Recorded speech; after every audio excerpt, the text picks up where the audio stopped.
Olá, pessoal. Nós somos do Ministério Santidade e Justiça, Deus a Verdade, e estou trazendo mais uma mensagem da parte do Criador dos céus e da terra para abençoar a sua vida. Ouça essa mensagem e seja prudente e inteligente para entender o que o Criador, o Deus Todo-Poderoso, quer de vós. Não sejam pessoas sem entendimento, mas coloquem em prática, busquem agradar a Deus, se afastando dos vícios carnais e procurem viver uma vida agradável perante Deus, justa e íntegra, em santificação. Porque, meus amigos, se vocês não lutarem, vocês continuarão sendo essas pessoas hipócritas que vivem de conceitos, que vivem na letra, que vivem em murmurações vazias e fracassadas, dizendo: porque eu não consigo vencer o pecado, porque eu não consigo servir a Deus, é porque Deus não me perdoa. Meus amigos, deixem essa mermice de lado. Mas hoje comece a tomar uma decisão. Comece a vencer um pecado por dia. Se o seu vício é em pornografia, então vamos começar. Comece apagando essas fotos imorais. Comece a sair desses grupos perversos. Comece a se afastar de amigos tóxicos que querem acabar ainda mais com sua vida. E comece, meu amigo, a criar hábitos. Você cria os seus hábitos como? Lendo a Bíblia, orando e buscando se arrepender dos seus pecados. Meu amigo, se você não fizer isso, você sempre será essa pessoa inconstante, vivendo nessa autossabotagem.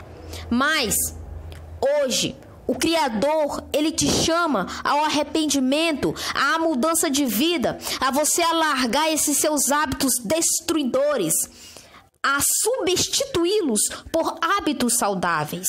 Ou seja, não seja, meu amigo, não seja escravo dos seus pecados, não seja escravo desse mundo enganador, desse mundo corrupto, mas dê lugar a Cristo.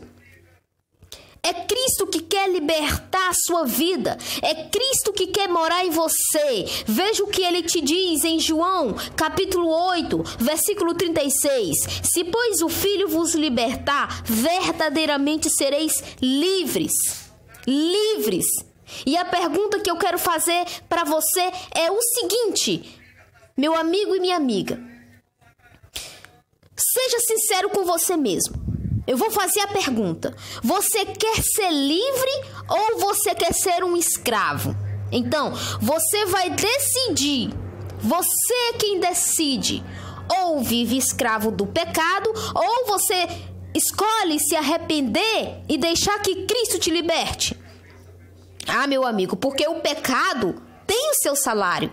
Como diz, a própria Escritura diz, se você ler no livro de Romanos, no capítulo 6, versículo 23, a própria palavra diz, a própria palavra condena o pecado, de que o salário do pecado é a morte. Então, qual é o salário do pecado? É a morte. Então, se o salário do pecado é a morte, ele traz seguintes consequências. Ele é um laço que te prende e, no fim, acaba com tua vida e te leva para onde? Para a condenação eterna. Mas, para aqueles que querem se arrepender, aqueles que escolheram se arrependerem, e escolheram a santidade, escolheram a verdade do Evangelho, escolheram a verdade de Deus. Esses encontram a paz, a salvação de suas almas e, por fim, a vida eterna. Meu amigo, o que é que você tem ganhado com o seu pecado? O que ele tem te trazido? Quais são os benefícios que ele tem trazido para a tua vida? Nada, meu amigo. Ele só tem trazido dor, só tem trazido sofrimento para a tua alma. Então o que você deve fazer? Abandonar a pornografia, se arrependendo dos seus pecados, abandonando o adultério, parando de trair a tua esposa, abandonando os vícios, seja lá em qualquer tipo de vício, pode ser em cigarro. Então comece abandonando essas obras malignas. Não seja mais uma presa fácil nas mãos do maligno. Mas Deus, Ele não quer, o Criador, Ele não quer que você sofra. O Criador não quer, meu amigo. Então você tem que fazer o quê? Se arrepender enquanto ainda é tempo. Leia a Bíblia, busque obedecer o que a palavra de Deus lhe ensina. Se a palavra de Deus te diz, perdoe, perdoe. Então você deve fazer o quê? Perdoar. Se a palavra de Deus te diz, ame. Então você tem que fazer o quê? Você deve amar. Se a palavra de Deus diz que você deve abandonar as obras da carne, de Gálatas 5, versículo 19 ao 21, adultério, prostituição, raiva, ira, ressentimento ou qualquer outro como pecado, como a idolatria, a gula. Se a palavra de Deus diz que você deve abandonar, então abandone. Abandone, obedeça a palavra, o que a palavra de Deus ensina. E lute pela sua alma, porque em breve, Deus, o Todo-Poderoso, Ele vai pedir conta, meu amigo, de tudo que tivermos feito por meio deste corpo. Ouça esta verdade e mude enquanto ainda é tempo. Fique na paz.